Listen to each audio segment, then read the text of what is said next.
my task really is to welcome you to the University of Johannesburg.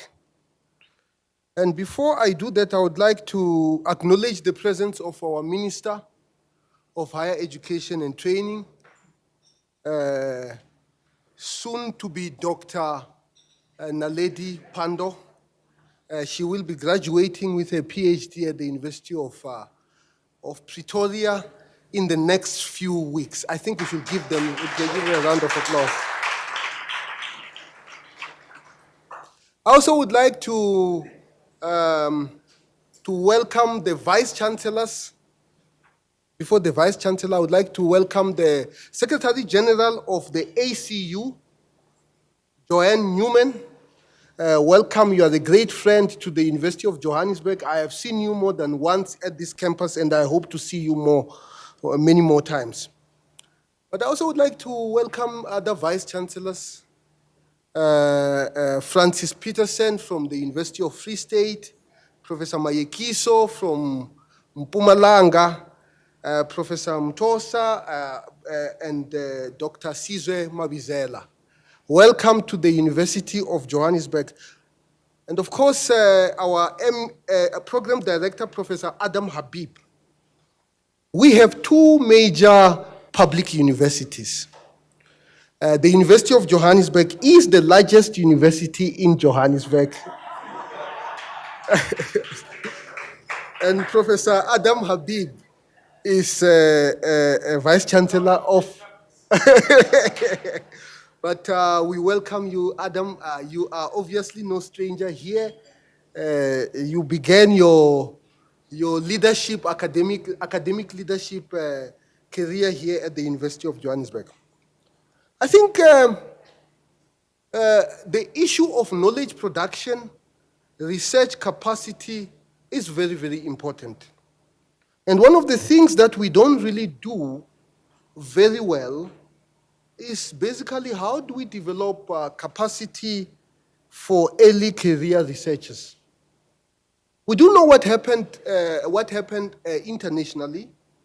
If you wanted to be an academic internationally, a PhD is no longer enough. You have to do a postdoc. And it's something that had been missing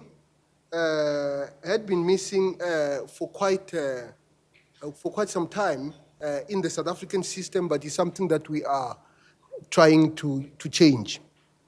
So this is really what it is all about. How do we capacitate our researchers so that they become world-class? How do we capacitate our researchers, given the fact that many of them have not done postdocs, so that they become world-class? And I think this symposium is quite important because we want to move to a regime whereby our young researchers are supported, and obviously that is going to have a huge impact on the sort of research, sort of teaching, because sometimes when we think about researchers, we forget about teaching. That to become a good teacher, you actually need to be a good researcher. You need to be up to date as to what is happening. The latest developments in your discipline actually makes you a great teacher. And every time we talk about research, sometimes we forget that it is completely coupled with research. And therefore, it is important for us to encourage our staff to link the two.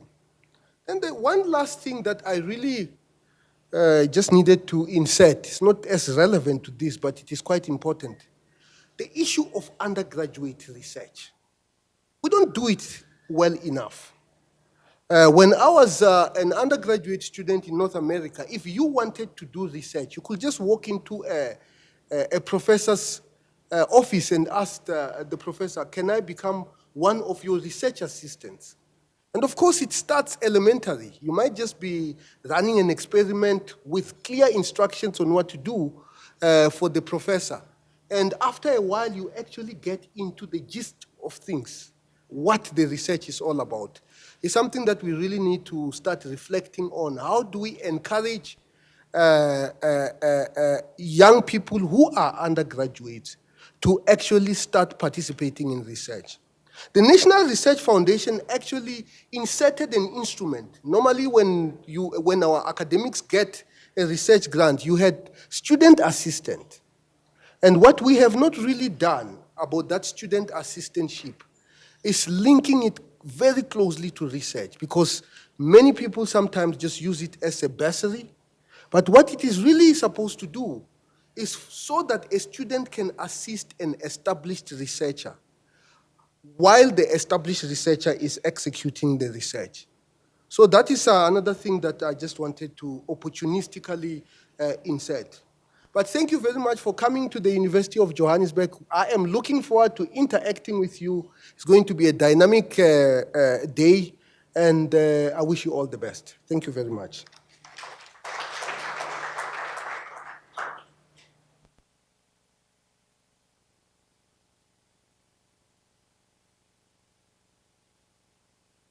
Thank you very much, Professor Marwala, for your incredibly generous welcome here and your generosity in hosting this event.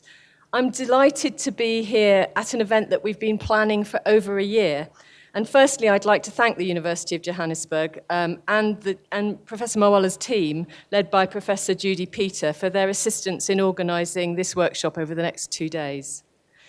I'd also like to thank USAF, Professor Matembo, Chair of USAF, and Professor Ahmed Bawa for supporting the event, and also the USAF team led by Janet Van Ryn for their hard work and assistance in helping to organise the next 2 days. I'd also like to thank all the colleagues here who have taken the time to come to this 2-day event, where we look forward to sharing good practice, exploring what has worked and what we might need to think about changing in the crucial area of developing capacity for early career researchers. And I would especially like to thank Minister Pandor for taking the time out of her schedule to be here this morning, and I look forward hugely to hearing her keynote. In fact, the last time I was in Johannesburg was to speak at USAF's Research and Innovation Group meeting, where I heard the Minister talk about the Commonwealth being an important network to support South Africa's ambitious higher education and internationalisation strategies. I represent an organisation that has over 530 members in 53 countries. Over 66% of our members are in low and middle-income countries. We are proud as an organisation to have supported mobility for students and early career researchers for decades now, working with our partners across the Commonwealth, many of whom are in South Africa and are here today. The Commonwealth is indeed a powerful network to effect change and create opportunities, a population of 2.4 billion, of which 60% are under the age of 30. Young people are our future, but there has never been more uncertain times than those we live in today.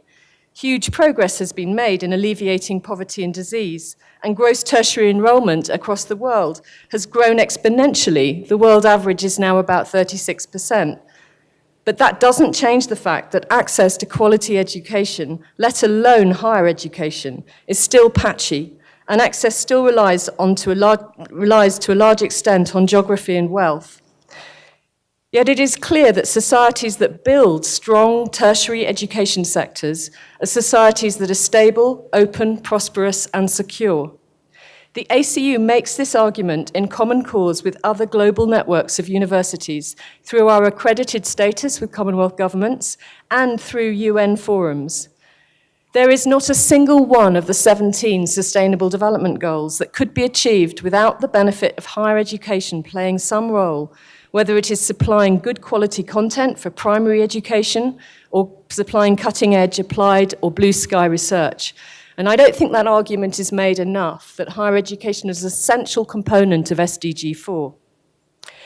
Last week on Friday, the ACU launched its new strategy, The Road to 2030. This strategy makes explicit our desire, through the work we do with our members, to build a better world through higher education. In this strategy, we commit to 5 priorities: to champion the power of higher education to improve lives, to support the long-term vitality of universities, to engage and connect universities across borders and promote collaboration among them, to deliver educational opportunities that make a positive and lasting difference, and to uphold the ACU's reputation for excellence and demonstrate our impact. One area the ACU has always been committed to is its support of early career researchers. In South Africa, there are many examples of postdocs who've come to South African institutions or go from them to spend time in another ACU university. The most recent example of this is our Blue Charter Fellowships, an initiative that came out of the Commonwealth Heads of Government's Blue Charter. The ACU has received funding initially for 38 fellows, now growing thanks to a donation from the Waitrose Foundation. In South Africa, this has meant that 3 postdocs from the University of KwaZulu-Natal have gone to the Memorial University Canada, Birmingham University and Plymouth Universities in the UK to study toxicity of microplastics, ingestion of microplastics by fish, and microplastics in sediments. This is just one example. The University of Johannesburg here is hosting a PhD student from the Federal University of Technology in Nigeria who's studying green chemistry, along with a supervisor from the University of Joburg.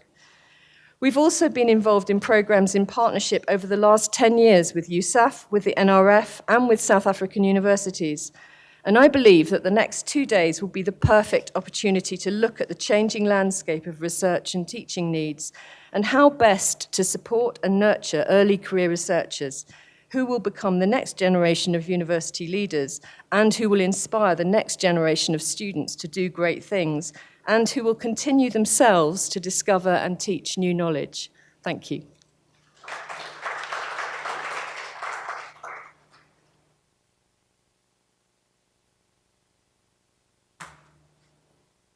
So ladies and gentlemen, friends, colleagues, I have 2 roles here. One is program director. And so I'll serve as program director for today, but I think, Sizwe, it's you for tomorrow, right? So there'll be somebody else taking over for tomorrow. And perhaps I should kick off with, and then my second role is to actually introduce the minister just before her keynote address. Perhaps I should kick off with the fact that we at UJ. You know, UJ is a very special place for me. I've never studied here, but I always think of it as my alma mater. It's the place where I cut my teeth, at least on the management and executive questions. And so it's a very, very special place. You know, in a lot of ways, I think the huge challenge of our moment, historically, is how we can deploy our institutions of higher learning to address the fundamental challenge of our times. And the fundamental of our challenge of our times is not poverty. It's even more important, it's inequality. Because inequality is what has polarized our world. And I can't think of an institution in this country that is more ably suited to address inequality than the University of Johannesburg. Its program mix, its class structure, gives it an ability to address inequality second to none. And therefore, I think it's an incredibly powerful institution. And I'm not so sure that it's sometimes its own staff, but clearly the system as a whole doesn't sufficiently recognize the role, the very special role this institution can play in addressing the challenges of our time. The second thing is both Joanna and Tshilidzi spoke and introduced the big theme of our day, and I want to just add one further issue. One of the things that I think when we're thinking about policy, one of the most important things when considering policy is context. Because if we do not understand context, you can apply policy and land up with unintended outcomes. And one of the worries I have had, and I've raised this with Joanne before, and with many of you before, is that there's at least a fair degree of existing programs that emerge in the global system that are intended to support higher education institutions in the developing world, but have the unintended consequence of weakening those institutions. They transform individual lives. But what they do in the process is weaken institutions by accelerating the very brain drain that weakens the institutions themselves.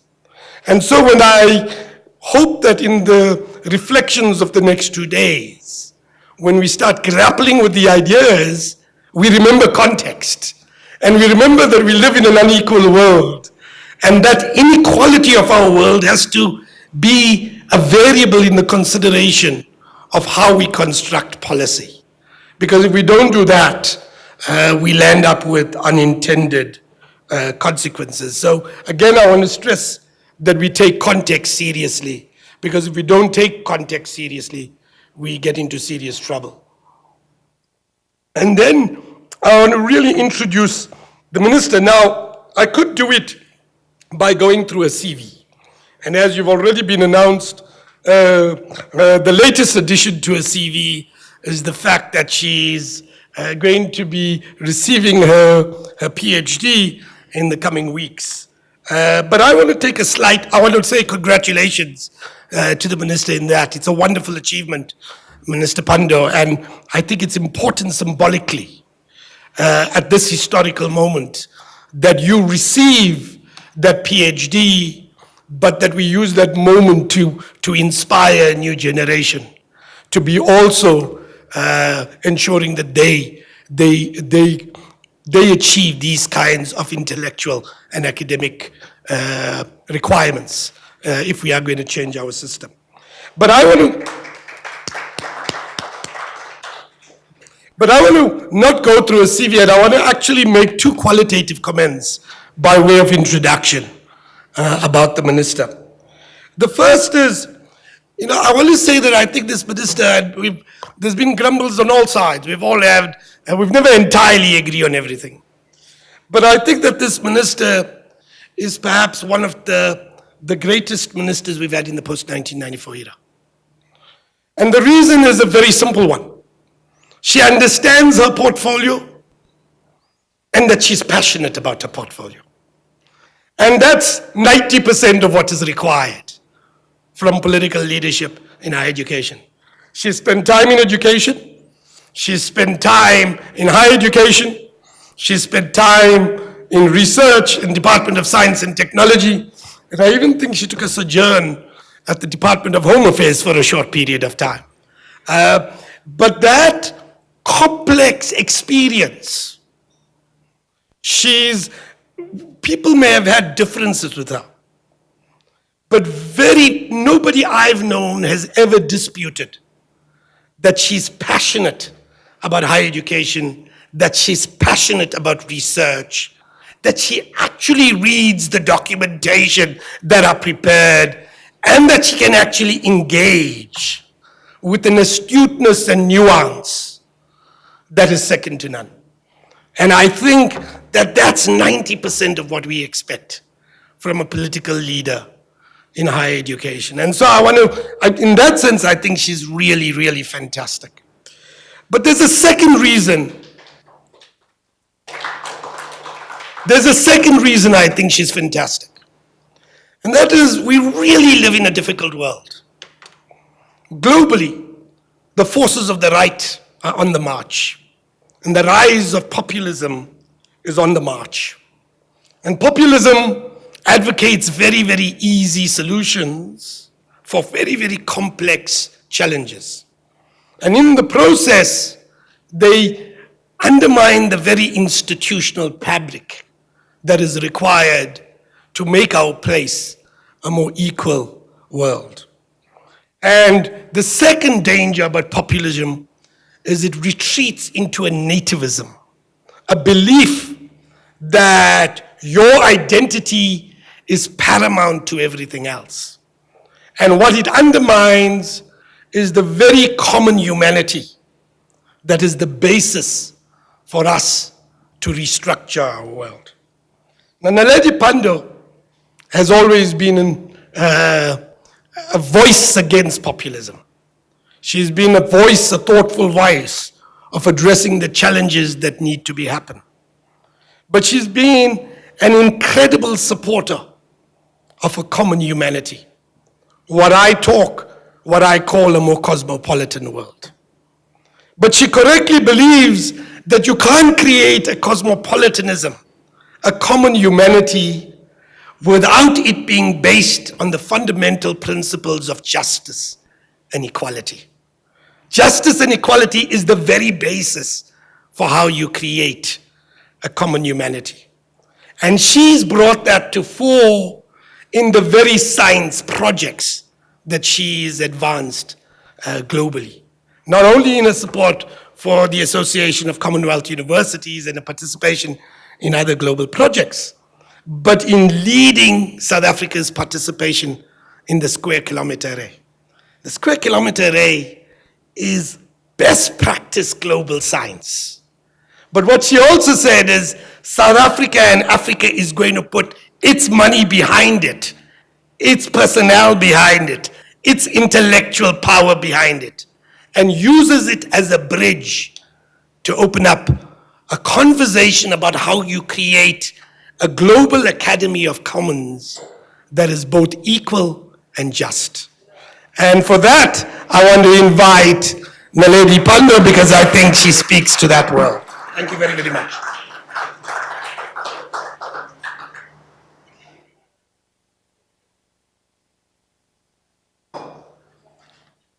Thank you very much to Professor Adam Habib for those very embarrassing remarks, and very kind of him, though.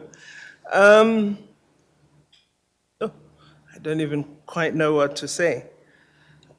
I should introduce him by saying that he's a person who got me into a lot of trouble. Because I remember in 2004, just before elections, in South Africa, they had a radio program with political analysts. And the analysts were being asked, well, you've seen the lists of the ANC. What do you think the cabinet should look like? And when he was asked, he said, well, I think Naledi Pandor should be Minister of Education. And I was very unlucky because I think President Thabo Mbeki was listening at the time and did exactly. So I believe he's the man who got me into trouble always. But nevertheless, thank you very much. And thank you to Yusuf and the ACU for inviting me to say a few words this morning. Thanks as well to Professor Marwala for hosting us, and welcome to all the Vice-Chancellors and all the participants in the symposium. I had occasion last night to have a fairly lengthy meeting with students, student leaders. And after much deliberation, I got into a sort of mother lecture mode and gave them a rather long talk, which, you know, and on reflection, I thought, when I got home, oh, I should have held back, you know. But I was talking to them about what do they imagine when they think about higher education? What do they anticipate that they would acquire through undertaking undergraduate or indeed postgraduate studies? And that imagining, is it being realized by their current interface with institutions in the country? And I went on and on and on. I hope some of it did sink in, I'm not sure. But essentially, I think we need to do more on hosting symposia of this kind. But we need to involve students so that there's a deeper level deliberation about higher education and its key purposes, to allow young people to develop a fuller sense of why we have higher education. Because it's not something you can be flimsy about, because then you won't actually achieve the key objectives of what a system of higher education should offer a nation. This is where ideas should bloom. It's not a place where you bully others, where because you are the loudest in articulating a viewpoint, your viewpoint will hold. It is the strength of your ideas. It's the weight of evidence and information that you bring to those ideas. It's the manner in which they're conveyed and the space that you create in order for that range of ideas to interact with each other, to lead to some form, if not conclusion, certainly outcome. So I really wish to, in continuing my mother lecturing mode, say to the gathering here, which is largely associated with universities, I think maybe we need to look at what are the features, the characteristics that we should pursue as we implement a range of disciplinary initiatives in our institutions. What kind of young person do we want to produce?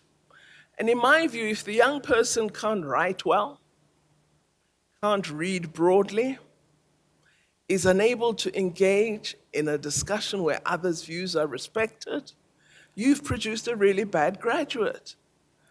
If a graduate tries to write even a brief one-pager at a workplace and we cannot make head or tail of it, there's something wrong with what we're doing. So I do think there needs to be deeper probing of what it is we are doing, and I'm talking here primarily about the undergraduate level, which is not the subject of this particular symposium. But I must say these are matters that do concern me, and I don't think they're just for us to discuss in a room like this. I did say to the students, I'm hoping, given that we're now 53 days or 2 away from an election, and I don't know where I will be following that election, I'm hoping that we will have a range of national deliberations involving young people that are more of a more intellectual character than the current nature of discussion that we have. So I hope you will join me when we get to that point. Even if I'm not in a position of influence, I will be able to certainly marshal some things wherever I will be. So then, let me begin.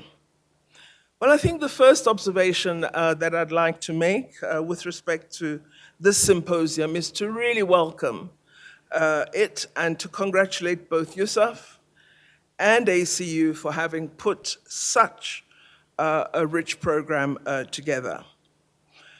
We're very fortunate as South Africa, this is another thing I said to the young people. And by the way, Professor Marwala, the correct thing to have said when you were introducing is that there are 2 universities in Johannesburg, not two great public universities, but 2 public universities that are in close proximity to each other, because we have 24 other public universities. The proximity was forgotten. And I saw my other Vice-Chancellor colleagues were very worried because you created an impression that it is only Wits and Johannesburg that are great.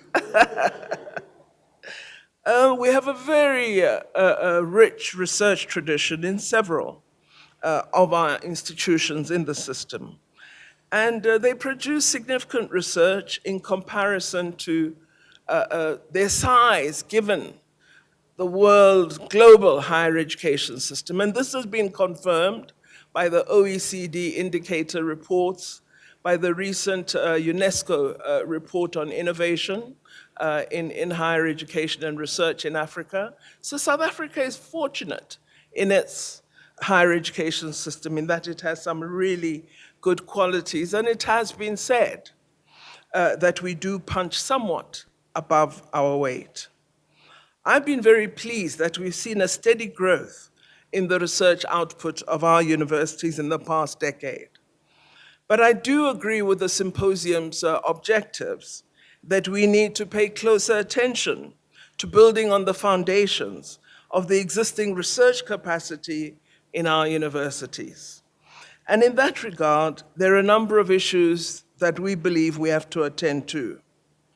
I'd like this morning to just talk about postgraduate supervisors, professors, and contingent staff. We believe very strongly in government that the modernization of South Africa's economy should and will be driven by higher education, particularly by universities. These are the institutions that train professionals that we need in the economy, our engineers, doctors, lawyers. They also provide support to research scientists in the range of areas in which we're developing global expertise, astronomy sciences, nanosciences, where we have some really good products, environment sciences, medical research, information technology, and some aspects, interestingly, of artificial intelligence, particularly robotics. There's some world-class research being done in South Africa in these areas. So our universities are very, very important because through this work, we're being marked internationally as being productive. Increasing the number of PhD graduates is crucial, not only for future development, but also for equity and diversity in South Africa. In our country, in terms of government, my department, Higher Education and Training, and the Department of Science and Technology are responsible for a range of interventions directed at increasing the number of postgraduate students. And by the way, one of the biggest complaints of the students last night was the inadequacy of funding for honors students. And it's a matter that I have promised them we will give attention to, Dr. Matutu. So at some point, we need to sit down, DST and DHET, and look at what we do in terms of that area.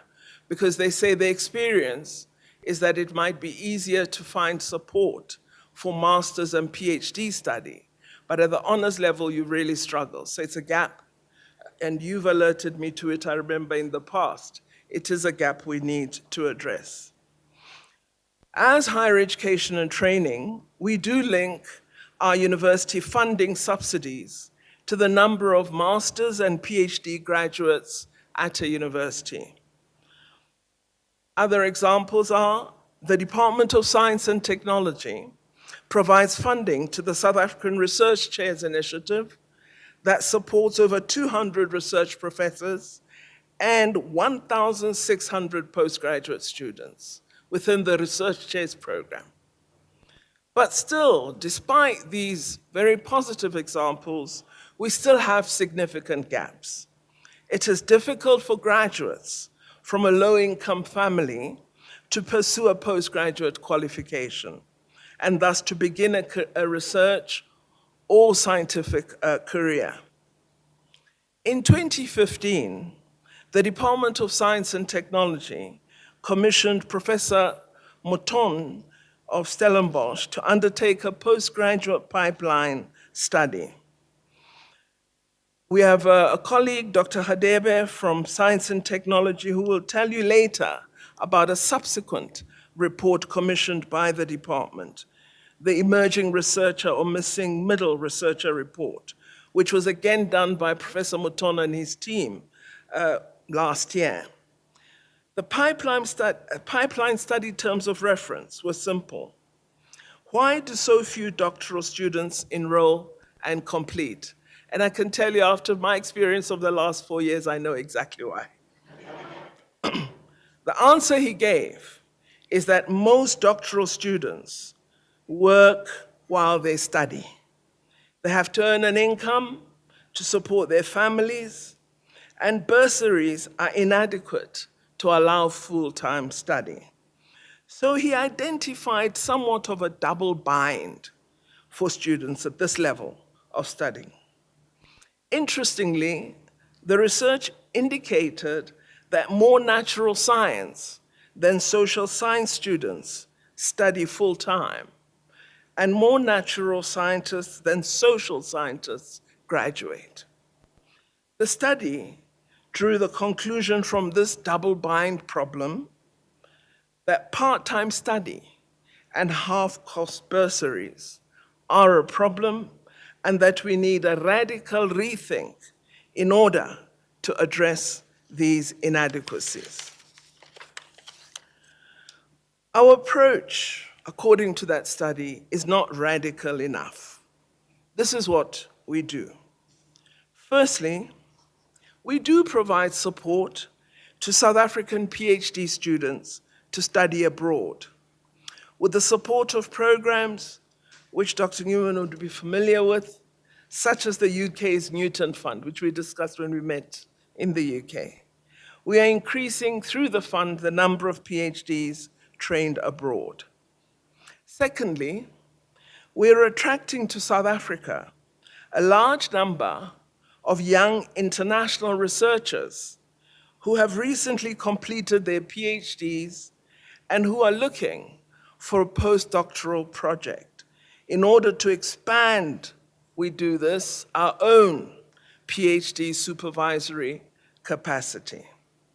And third, we are making stringent efforts to promote split-time PhD programs, where the student will spend a third of her doctoral program outside the country.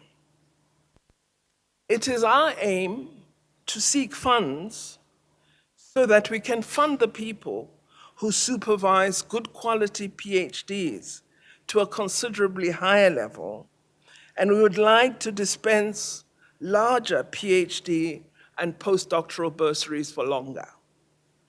We believe developing such an approach and funding it would be good for senior scientists, good for their junior colleagues, good for students, and we believe good for our research output, and therefore good for South Africa broadly. Of course, the major task that still confronts us is to address gender and racial imbalances in the makeup of our university workforce. We not only want to encourage more students to embark on science and engineering degrees, but we are also making plans to sustain their ability to pursue research careers. Too often, we lose our research talent because of the attraction of other lucrative careers. I've also discovered through interaction with postgraduate students, they find us laughable as academics. They think it's not a serious career. And so when we suggest to them that they should become academics, what one receives in return is a large guffaw, a very large giggle. But really, are you serious? Do you think I want to be like you?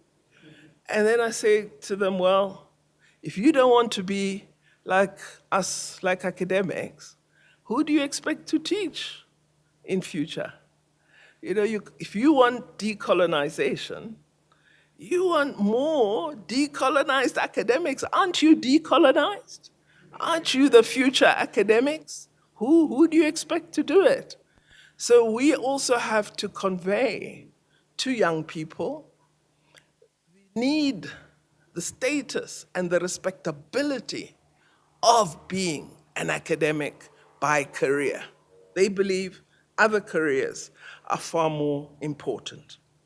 We are paying, as we develop these ideas, particular attention to the historically disadvantaged universities. Through earmarked grant funding, our plan is that each university should identify at least one multidisciplinary research focus area. They'll be incentivized to develop this toward becoming a center of excellence through offering postgraduate programs and through the conceptualization and execution of high-value, high-impact research projects. Another challenge that confronts us is the limited capacity of the current system to supervise a large increase in the number of postgraduates. When I was studying, one of the things I realized was one of the hardest parts of your doctoral studies is producing the proposal. That surprised me. You know, when my supervisor said he wanted my proposal, I thought, I'll dash this off in 4 weeks. Well, I got quite a big shock at how long it took. And what was even more worrisome was the number of students who were registered for PhD along with me who were asking me to help them draft their proposals. So it's a real challenge and one we often don't think about. So these are aspects we must pay attention to. Our output still suggests that research-active South African academics are highly productive, but it indicates our current analysis that further increases are not going to be feasible in the short term without us expanding our supervisory capacity fairly substantially. To some degree, the Research Chairs program does help us address this challenge. And I've been really excited at how the Newton Fund and other foundations have responded to partnering with South Africa's Research Chairs program in helping us create even more research chairs. We need to build on this international interest in our Research Chairs program so that we expand the number significantly. Other state initiatives which seek to address the constrained postgraduate training capacity in our system include the Department of Higher Education and Training's Research Development Grant, which seeks to enhance the supervisory and research capacity of academic staff. We also have Higher Education and Training's New Generation of Academics program, the NGAP, through which it plans to establish more than 2,000 new academic posts within the next few years. Providing postgraduates with an opportunity to work on high-profile, world-class research projects and global infrastructure initiatives is another important intervention in attracting undergraduates into particularly PhD programs. Of course, one often doesn't know this as a policymaker until a program is actually staring you in the face, and then you realize its extremely important value. So again, our leadership in the academic sector need to come before government and say there are important research initiatives which the government should put resources into in order to assist us in addressing some of these gaps that I have mentioned. Already, as Professor Habib said, the Square Kilometre Array project has proven to be a very effective and efficient instrument in attracting young PhD students into physics, astronomy sciences, engineering, and other fields, and retaining them through their doctoral degree support program. We also, through our HIV and AIDS research program, have attained global recognition, and we've provided innumerable sought-after postgraduate training opportunities for PhD candidates and postdoc. As a result of these and other concerted efforts, and I must indicate, Vice-Chancellor of Rhodes University, there's an area I'm looking at in your university with great interest, which I hope we'll have some conversation about after 52 days, maybe. Huh? If it's not me, I will make sure the future minister does, because I've really become excited at what I've heard. As a result of these efforts, the number of PhDs has more than doubled to 2,700 graduates a year in less than a decade. And I'm told we are reaching, potentially this year, the 3,000 mark. Although this still falls short of our Vision 2030 ambition of 5,000 doctoral graduates annually, it nonetheless constitutes a steep increase. And I might say for many of these PhDs, the quality of thesis that are being produced is also most pleasing. So, what have we learned from Johan Mouton's pipeline study? Firstly, we learned that we must provide for full-time PhDs and provide a comprehensive funding package. Second, we must look at the quality of PhD supervision.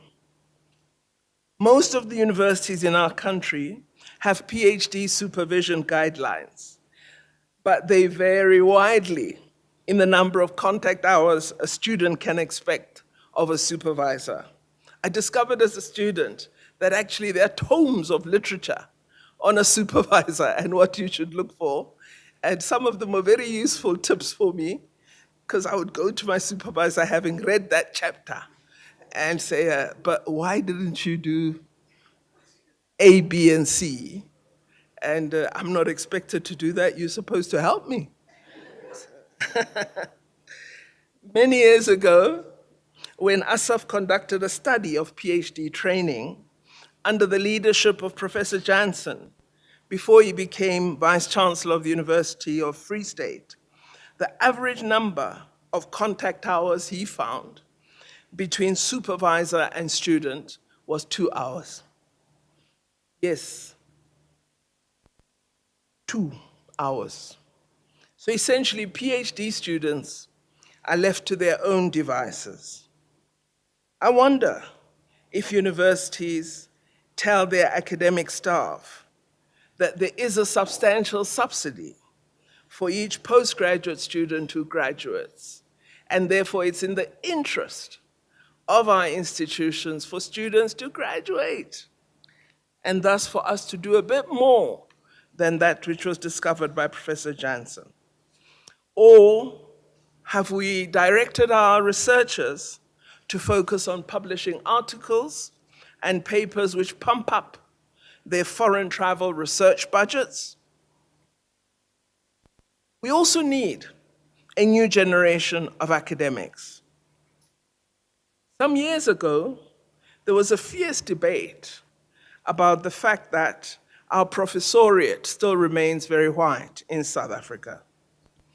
There were 3 positions, and I'm sure those of you who are certainly South African would know who the champions of each of the positions was.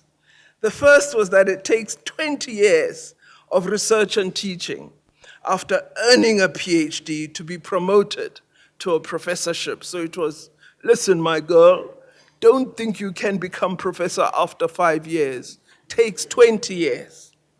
Reminded me of a lecture my grandfather was giving at the London School of Economics.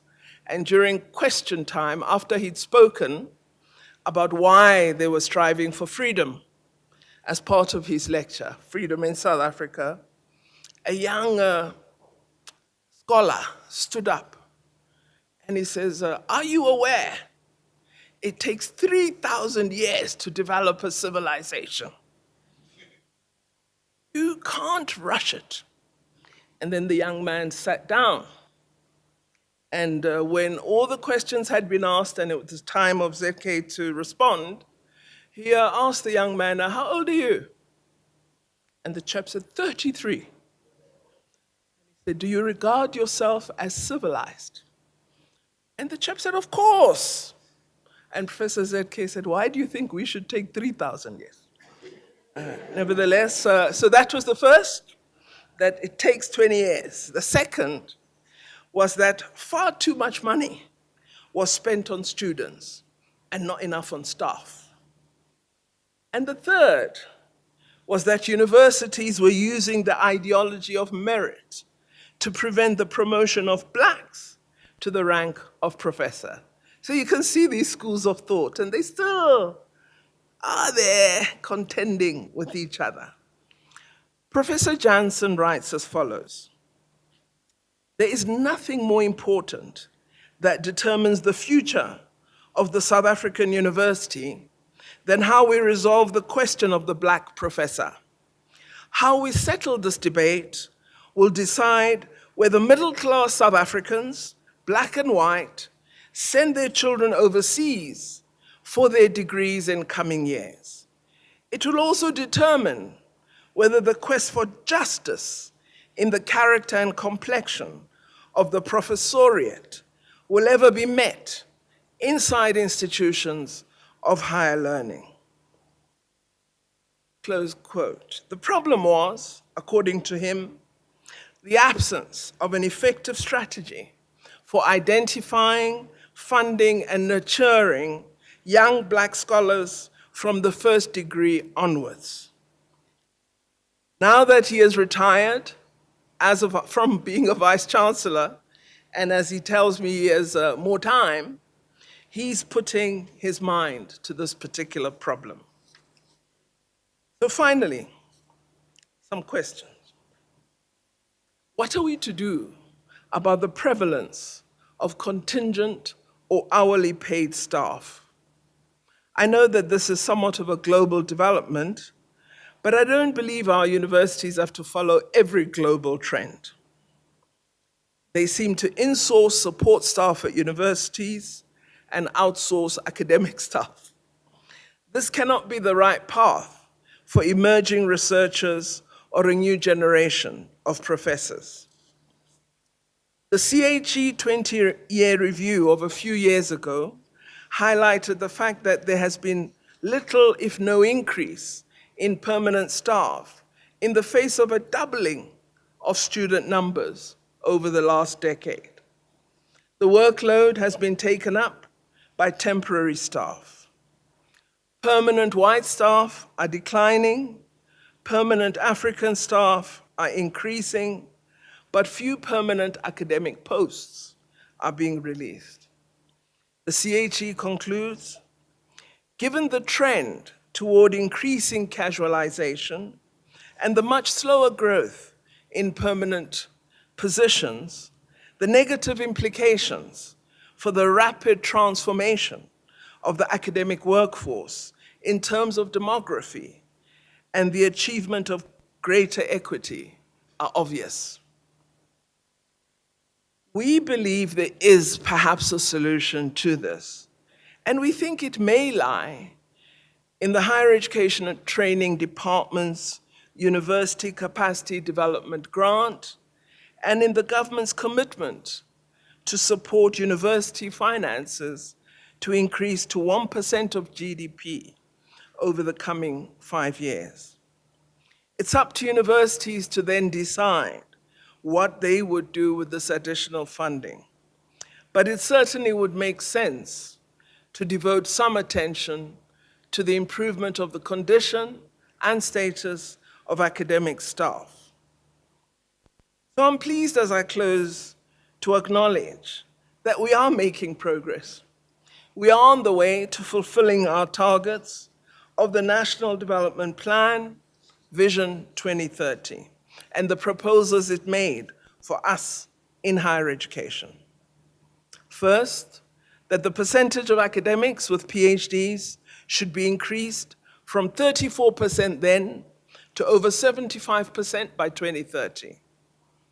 That over 25% of total higher education enrollments must be at postgraduate level by 2030. That universities must produce more than 5,000 PhDs annually against when we adopted the Vision 2030, where it was below 2,000. The number of graduate, postgraduate, and first-rate scientists must be doubled, Vision 2030 tells us. The number of African and women postgraduates, especially PhDs, must be increased, and I've made my contribution to that. All forms of discrimination must be eliminated, and a welcoming learning and research environment must be created. And I close with that, which was really the subtext of the introductory remarks of Professor Habib, that addressing the environment which is perceived as discriminatory and unequal is something that we have to attend to in order to really ensure that we build a thriving, robust, very capable research community in South Africa. So I wish you well in your symposium, and I look forward to hearing your recommendations and probably some of your commentary on what we believe are some of the good outcomes which you might very well challenge in your conclusions. Thank you very much.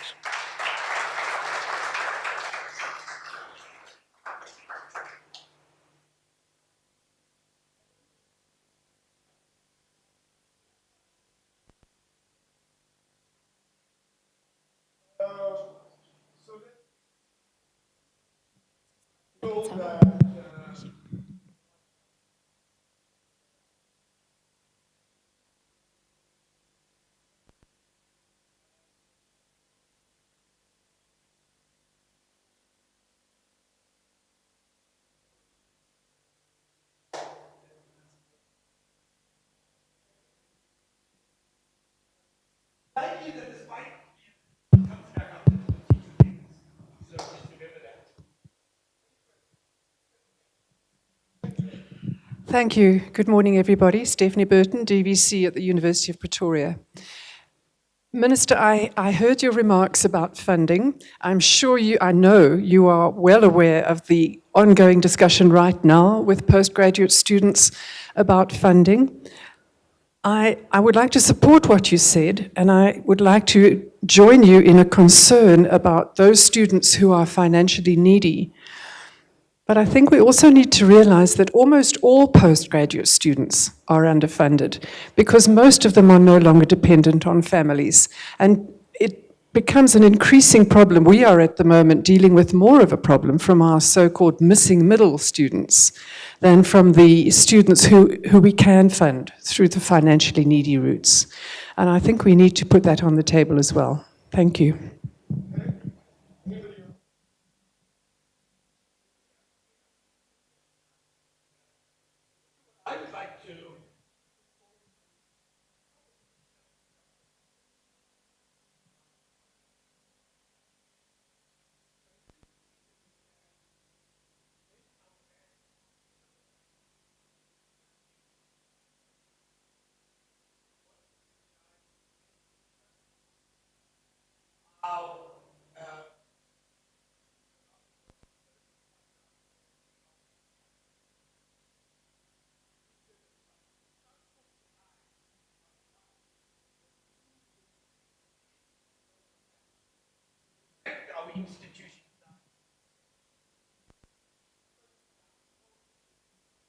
Not start having a much more important conversation with funds like the Newton Fund, and I know part of it is covered by the ACU scholarships, but other funds globally about pushing us towards split site scholarships. So you spend half of your time overseas, but you spend your other half time in your institutions. You mitigate the brain drain. You provide access to the global networks. You provide access to the world-class equipment, but you're actually making it a win-win, and you're building the very institutions rather than weakening them. And should we be not much more aggressive in pushing not only the ACU, but DFID, USAID, the UN funds, UNESCO, the Japanese and the Chinese, to push us, DARD, to push us towards split site and make 80-90% of that split site rather than moving everybody. And so that's what I would like for you to consider and get your thoughts on.